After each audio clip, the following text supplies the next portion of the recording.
ಮತ್ತೊಂದು ಕಥೆಯೊಂದಿಗೆ ಕತೆ 6 ಶತ್ರುಗೂಢಚಾರಿ ಸನ್ಯಾಸಿ. ದೇಶದಲ್ಲಿ ಯುದ್ಧದ ಕಾರ್ಮೋಡ ಕವಿದಿತ್ತು. ಗಡಿ ಪ್ರದೇಶದ ಸಮೀಪದ ಕ್ಷೇತ್ರಗಳಲ್ಲಿ ವಾಸವಾಗಿದ್ದ ಹಳ್ಳಿಯ ಜನರು ಆತಂಕಗೊಂಡಿದ್ದರು. ಶತ್ರುವಿನ ಕಡೆಯ ಗುಪ್ತಚಾರರು ಹೇಗಾದರೂ ಮಾಡಿ ಈ ಭಾಗದೊಳಕ್ಕೆ ನುಸುಳಲು ಪ್ರಯತ್ನಿಸುತ್ತಾರೆಂದು ಅವರಿಗೆ ಚೆನ್ನಾಗಿ ಗೊತ್ತಿತ್ತು. ಗಡಿಯಲ್ಲಿದ್ದ ಈ ಹಳ್ಳಿಗಳಲ್ಲಿ ಸಾಂಜಿಯೂ ಒಂದು. ಸಾಂಜಿಯ ಜನರು ದೇಶಭಕ್ತರಾಗಿದ್ದರು, ಆದರೆ ಅವರ್ಯಾರೂ ವಿದ್ಯಾವಂತರಾಗಿರಲಿಲ್ಲ. ಆಧುನಿಕ ಸುಖ ಸಾಧನಗಳಿಂದ ದೂರವಿದ್ದ ಸಾಂಜಿ ಜನರು ತಮ್ಮ ಪ್ರಪಂಚದಲ್ಲೇ ಸಂತೋಷವಾಗಿದ್ದರು. ಪ್ರತಿನಿತ್ಯದಂತೆ ಅಂದು ಕೂಡ ಹಳ್ಳಿಯ ಜನ ಬೆಳಿಗ್ಗೆ ಎದ್ದು ನೇಗಿಲನ್ನು ಹೆಗಲಿಗೇರಿಸಿ ಎತ್ತುಗಳನ್ನು ಹೊಡೆದುಕೊಂಡು ಹೊಲಗಳ ಕಡೆಗೆ ನಡೆದರು. ಹಳ್ಳಿಯ ಹೊರಗೆ ಒಬ್ಬ ಸನ್ಯಾಸಿ ಕುಳಿತಿದ್ದನ್ನು ಕಂಡರು. ಅವನ ಅಕ್ಕಪಕ್ಕದಲ್ಲಿ ಶಿಷ್ಯರು ಕುಳಿತು ಭಜನೆ ಮಾಡುತ್ತಿದ್ದರು. ಸನ್ಯಾಸಿಗೆ ನಮಸ್ಕರಿಸಿ ಹಳ್ಳಿಯವರು ಭಜನೆ ಮಾಡತೊಡಗಿದರು. ಭಜನೆಯ ನಂತರ ಸನ್ಯಾಸಿ ಜನರಿಗೆ ಅನೇಕ ಬಗೆಯ ಚಮತ್ಕಾರಗಳನ್ನು ಮಾಡಿ ತೋರಿಸಿದನು. ಆಗ ಒಬ್ಬ ವ್ಯಕ್ತಿ ಅಳುತ್ತಾ ಬಂದು ಸನ್ಯಾಸಿಯನ್ನು ಕುರಿತು ಹೇಳಿದ, ಸ್ವಾಮಿ, ನನ್ನ ಹಸು ಎಲ್ಲೋ ಕಳೆದು ಹೋಗಿದೆ, ಅದನ್ನು ಹುಡುಕಿಸಿಕೊಟ್ಟು ಈ ಬಡವನನ್ನು ಉದ್ಧಾರ ಮಾಡಿ. ಅವನ ಮಾತನ್ನು ಕೇಳಿ ಸನ್ಯಾಸಿ ಅಂಗೈಯಲ್ಲಿ ನೀರು ಹಿಡಿದು ಸ್ವಲ್ಪ ಹೊತ್ತು ಕಣ್ಣು ಮುಚ್ಚಿ ಏನೋ ಮಂತ್ರವನ್ನು ಹೇಳತೊಡಗಿದ. ಕಣ್ಣು ಬಿಟ್ಟು ಸನ್ಯಾಸಿ ಆ ವ್ಯಕ್ತಿಯ ತಲೆ ಮೇಲೆ ಕೈಯಿಟ್ಟು, ಮಗು, ನೀನು ದಕ್ಷಿಣ ದಿಕ್ಕಿನ ಕಡೆಗೆ ಹೋಗು, ಅಲ್ಲಿ ನಿನ್ನ ಹಸು ಒಂದು ಹಳ್ಳದಲ್ಲಿ ಬಿದ್ದಿರುವುದು ಕಾಣಿಸುತ್ತದೆ. ಹಳ್ಳಿಯವರು ಸನ್ಯಾಸಿಯ ಮಾತನ್ನು ಕೇಳಿಸಿಕೊಂಡರು. ಅವರೂ ಕೂಡ ಹಸು ಕಳೆದುಕೊಂಡ ವ್ಯಕ್ತಿಯ ಹಿಂದೆಯೇ ಹೋದರು. ನಿಜವಾಗಲೂ ಹಸು ಒಂದು ಹಳ್ಳದಲ್ಲಿ ಬಿದ್ದಿತ್ತು.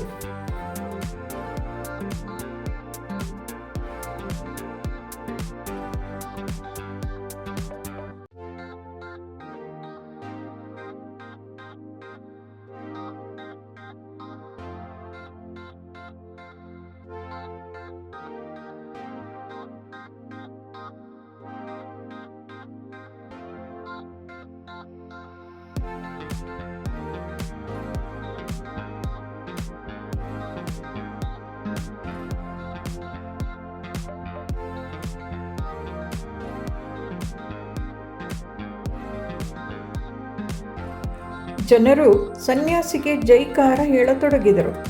ಸನ್ಯಾಸಿಯ ಖ್ಯಾತಿ ಹಳ್ಳಿಯಲ್ಲೆಲ್ಲ ಹರಡತೊಡಗಿತು. ಸನ್ಯಾಸಿ ದಿನಕ್ಕೊಂದು ಹೊಸ ಹೊಸ ಚಮತ್ಕಾರವನ್ನು ಮಾಡತೊಡಗಿದ. ಆ ಹಳ್ಳಿಯಲ್ಲಿ ಶಂಕರನೆಂಬ ಒಬ್ಬ ಬಡ ಹುಡುಗನಿದ್ದ. ಅವನ ತಂದೆ ತಾಯಿಗಳು ಬಹಳ ಬಡವರಾಗಿದ್ದರೂ ಅವನು ಓದು ಬರಹದಲ್ಲಿ ಬಹಳ ಚುರುಕಾಗಿದ್ದನು. ಅವನಿಗೆ ಸನ್ಯಾಸಿಯ ಚಮತ್ಕಾರಗಳ ವೈಜ್ಞಾನಿಕ ಹಿನ್ನೆಲೆ ಗೊತ್ತಿತ್ತು.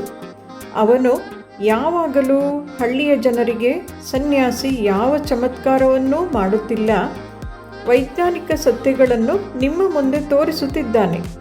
ಉದಾಹರಣೆಗೆ, ಎಣ್ಣೆಯಿಂದ ಏನೋ ಒಂದು ವಸ್ತುವನ್ನು ತೆಗೆದು ನೆಲದ ಮೇಲೆ ಎಸೆದರೆ ಬೆಂಕಿ ಹತ್ತಿಕೊಳ್ಳುತ್ತದೆ.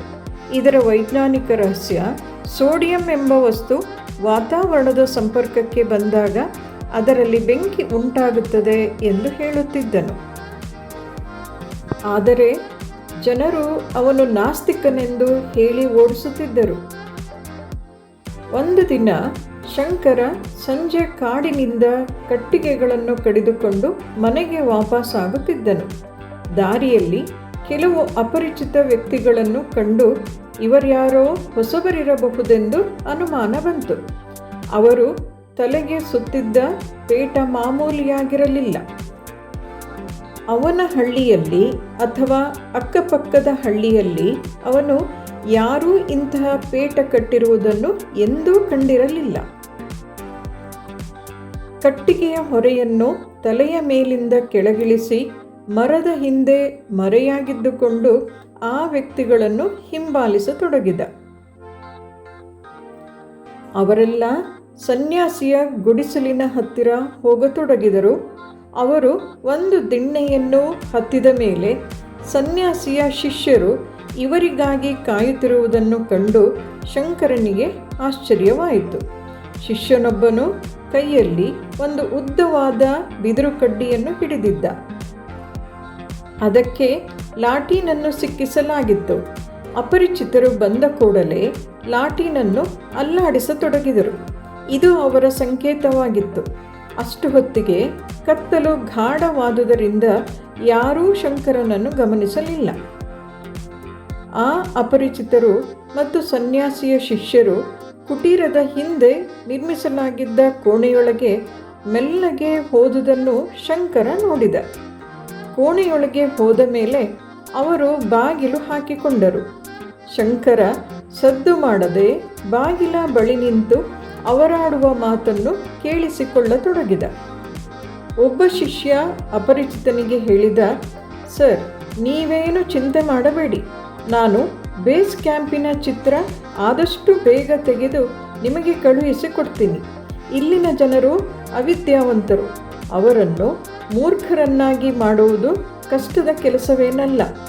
ಸಂಜೆಯಾಗುತ್ತಿದ್ದಂತೆ ಜನರು ಮನೆಯೊಳಗೆ ಇರುತ್ತಾರೆ, ಇಲ್ಲವೇ ದೇವಸ್ಥಾನದಲ್ಲಿ ಭಜನೆ ಮಾಡುತ್ತಾ ಕಾಲ ಕಳೆಯುತ್ತಾರೆ.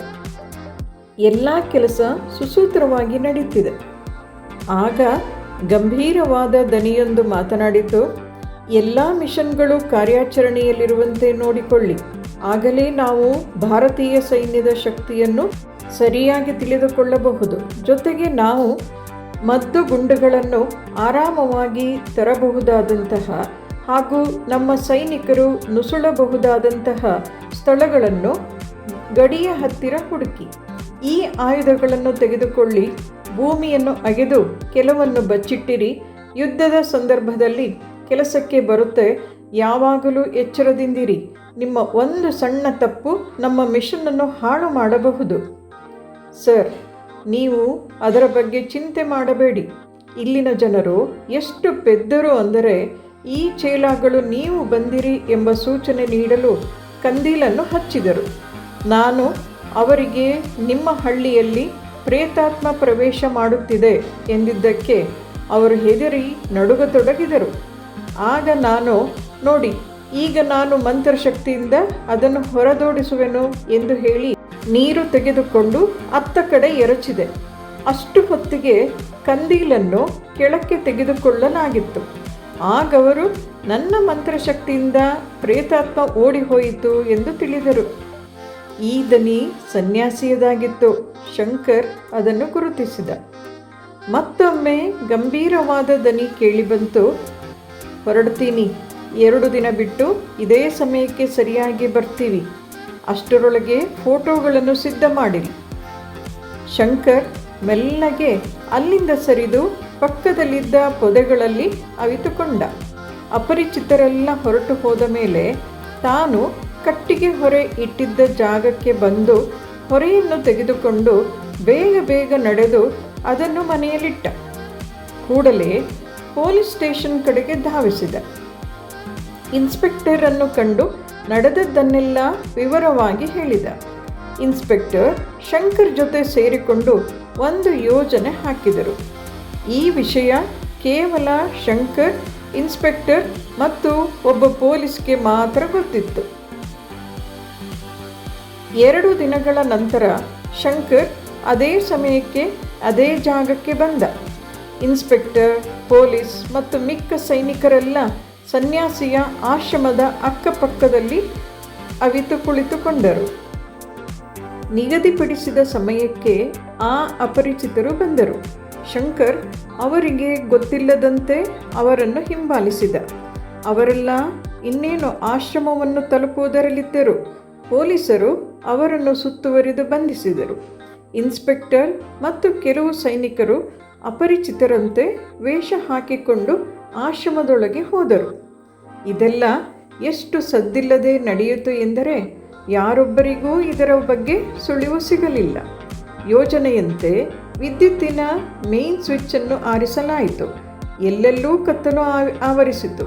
ಸ್ವಾಮೀಜಿಯನ್ನು ಕಾಣಲು ಆಶ್ರಮಕ್ಕೆ ಬಂದವರೆಲ್ಲ ಹೊರಟು ಹೋದರು. ಆಗ ಸನ್ಯಾಸಿ ಆಶ್ರಮದ ಹಿಂದಿನ ಕೋಣೆಗೆ ಬಂದ. ದೀಪದ ಮಂದ ಬೆಳಕಿನಲ್ಲಿ ಅವನಿಗೆ ಅಪರಿಚಿತರನ್ನು ಗುರುತಿಸಲಾಗಲಿಲ್ಲ. ಇನ್ಸ್ಪೆಕ್ಟರ್ ಜೋರಾದ ದನಿಯಲ್ಲಿ, ಚಿತ್ರ ತೆಗೆದಿದ್ದು ಆಯ್ತಾ ಎಂದು ಕೇಳಿದ. ಎಸ್ ಸರ್, ಕೊಡ್ತೀನಿ ಎನ್ನುತ್ತಾ ದೇವರ ಫೋಟೋ ಹಿಂದಿನಿಂದ ಒಂದು ಸಣ್ಣ ಡಬ್ಬವನ್ನು ತೆಗೆದು ಇನ್ಸ್ಪೆಕ್ಟರ್ಗೆ ನೀಡುತ್ತಾ, ಸರ್ ತಗೊಳ್ಳಿ, ನಾವು ಕೆಲಸವನ್ನು ಪೂರೈಸಿದ್ದೇವೆ. ತಾವು ಇನ್ನು ಯಾವಾಗ ಬೇಕಾದರೂ ಭಾರತದ ಬೇಸ್ ಕ್ಯಾಂಪ್ ಮೇಲೆ ಆಕ್ರಮಣ ಮಾಡಬಹುದು. ಆಕ್ರಮಣ? ಇನ್ಸ್ಪೆಕ್ಟರ್ ಗೊಣಗಿದ. ಸನ್ಯಾಸಿ ಹೇಳಿದ, ಹೌದು ಹೌದು, ಆಕ್ರಮಣ. ನೀವೇ ಹೇಳಿದ್ರಲ್ಲ ಸರ್, ಫೋಟೋ ಸಿದ್ಧವಾಗಿ ತಲುಪದೆ ಕೂಡಲೇ ಇಲ್ಲಿ ಆಕ್ರಮಣ ನಡೆಯುತ್ತದೆಂದು. ನಿಜವಾಗಲೂ ನೀವು ಜೀನಿಯಸ್ ಸರ್. ಇನ್ನು ಶಸ್ತ್ರಾಸ್ತ್ರಗಳನ್ನು ಕೊಡಿ, ಅದನ್ನು ಸರಿಯಾದ ಸ್ಥಳಕ್ಕೆ ತಲುಪಿಸಿ ಬಿಡುತ್ತೇನೆ. ಈಗ ಕೊಟ್ಟೆ ತಗೋ ಎನ್ನುತ್ತಾ ಇನ್ಸ್ಪೆಕ್ಟರ್ ಜೋರಾಗಿ ಸನ್ಯಾಸಿಯ ಕೆನ್ನೆಗೆ ಹೊಡೆದ. ಕೆನ್ನೆಗೆ ಏಟು ಬೀಳುತ್ತಿದ್ದಂತೆ ಅವನ ಗಡ್ಡ ಮೀಸೆ ಕಿತ್ತು ಬಂತು. ಅಷ್ಟೊತ್ತಿಗೆ ಆಶ್ರಮದ ಹೊರಗೆ ಅವಿತುಕೊಂಡಿದ್ದ ಮಿಕ್ಕ ಪೊಲೀಸರು ಒಳಗೆ ಬಂದರು. ಸನ್ಯಾಸಿಯ ಕಡೆಗೆ ಪಿಸ್ತೂಲನ್ನು ತೋರಿಸುತ್ತಾ ಇನ್ಸ್ಪೆಕ್ಟರ್ ಹೇಳಿದ, ನಾನು ನಿನ್ನನ್ನು ಬಂಧಿಸುತ್ತಿದ್ದೇನೆ. ಸನ್ಯಾಸಿ ಓಡಿ ಹೋಗಲು ಪ್ರಯತ್ನಿಸಿದ. ಆದರೆ ಆಶ್ರಮದ ಹೊರಗೆ ನಿಂತಿದ್ದ ಪೊಲೀಸರು ಅವನನ್ನು ಹಿಡಿದರು. ಪೊಲೀಸ್ ಸನ್ಯಾಸಿ ಮತ್ತು ಅವನ ಶಿಷ್ಯರನ್ನು ಬಂಧಿಸಿದರು. ಶಂಕರನ ಚಾಣಾಕ್ಷತನವನ್ನು ಕಂಡು ಎಲ್ಲರೂ ಅವನನ್ನು ಹೊಗಳಿದರು. ಸರ್ಕಾರವು ಅವನಿಗೆ ಬಹುಮಾನವನ್ನು ಕೊಟ್ಟಿತು. ಜನರು ಅವನಿಗೆ ಬಹಳ ಬೆಲೆ ಕೊಡಲು ಪ್ರಾರಂಭಿಸಿದರು. ಮುಂದೆ ದೇಶದ್ರೋಹಿಗಳ ಬಗ್ಗೆ ಹಳ್ಳಿಯ ಜನ ಜಾಗೃತರಾದರು ಹಾಗೂ ತಮ್ಮ ಮಕ್ಕಳ ವಿದ್ಯಾಭ್ಯಾಸದ ಮಹತ್ವವನ್ನು ಅರಿತುಕೊಂಡರು.